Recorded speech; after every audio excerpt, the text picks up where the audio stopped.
أعوذ بالله من الشيطان الرجيم. بسم الله الرحمن الرحيم. ألم تر كيف فعل ربك بأصحاب الفيل ألم يجعل كيدهم في تضليل وأرسل عليهم طيرا أبابيل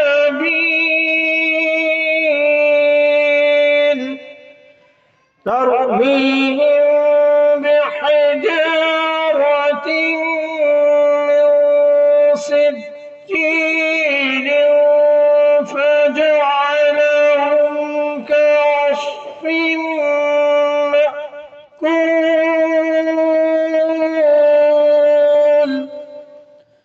پناہ مانگتا ہوں میں اللہ کی شیطان مردود سے، شروع اللہ کے نام سے جو بڑا مہربان اور نہایت رحم والا ہے۔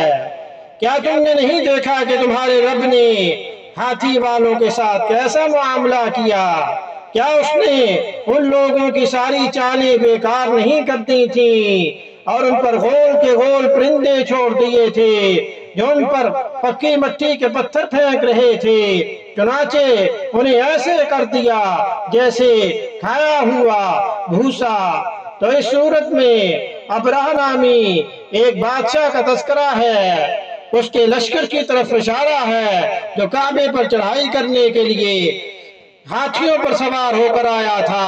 ابرہہ یمن کا حکمران تھا اور اس نے یمن میں ایک عالی شان کلیسا تعمیر کر کے یمن کے لوگوں میں یہ اعلان کر دیا کہ آئندہ کوئی شخص حج کے لیے مکہ مکرمہ نہ جائے اور اسی کلیسا کو بیت اللہ سمجھے۔ عرب کے لوگ اگرچہ بت پرست تھے لیکن حضرت ابراہیم علیہ السلام کی تعلیم و تبلیغ سے کعبے کی عظمت ان کے دلوں میں پیوست تھی۔ اس اعلان سے ان میں غم و غصوں کی ایک لہر جو دوڑ گئی اور ان میں سے کسی نے رات کے وقت اس کلیسا میں جا کر گندگی پھیلا دی اور بعض روایتوں میں ہے کہ اس کے کچھ حصے میں آگ بھی لگا دی۔ ابرہہ کو جب یہ معلوم ہوا تو اس نے ایک بڑا لشکر تیار کر کے مکہ مکرمہ کا رخ کیا۔ راستے میں عرب کے کئی قبیلوں نے اس سے جنگ کی لیکن ابرہہ کے لشکر کے ہاتھوں انہیں شکست ہوئی۔ آخر کار یہ لشکر مکہ مکرمہ کے قریب ایک جگہ پہنچ گیا لیکن اگلی صبح اس نے بیت اللہ کی طرف بڑھنا چاہا تو اس کے ہاتھیوں نے آگے بڑھنے سے انکار کر دیا۔ اسی وقت سمندر کی طرف سے عجیب و غریب قسم کے پرندوں کا ایک غول آیا اور پورے لشکر پر چھا گیا۔ ہر پرندے کی چونچ میں 3 کنکر تھے جو انہوں نے لشکر کے لوگوں پر برسائے۔ ان کنکروں کے لشکر کے لوگوں پر وہ کام کیا جو بارودی گولی بھی نہیں کر سکتی۔ جس پر بھی یہ کنکری لگتی اس کے پورے جسم کو چھیدتی ہوئی زمین میں گھس جاتی تھی۔ یہ عذاب دیکھ کر سارے ساتھی اور ابرہہ کے ہاتھی بھاگ کھڑے ہوئے۔